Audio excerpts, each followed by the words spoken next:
Cubing is getting fast. Really fast.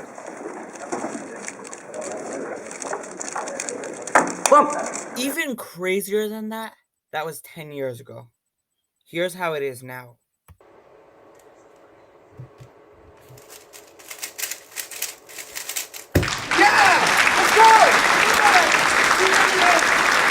That was crazy!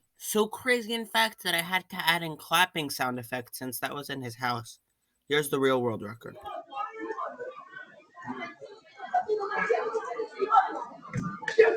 Sorry about hurting your eyes and ears with that video. But what is the limit of speed cubing? If a cuber does 50 turns per second on a Rubik's Cube, which is the fastest possible, and they do a 20 move solve, then that would equal a 50 TPS solve, which would be 0.4 seconds. That's insane. Remember, subscribe or I'll... Open the door. Open the door.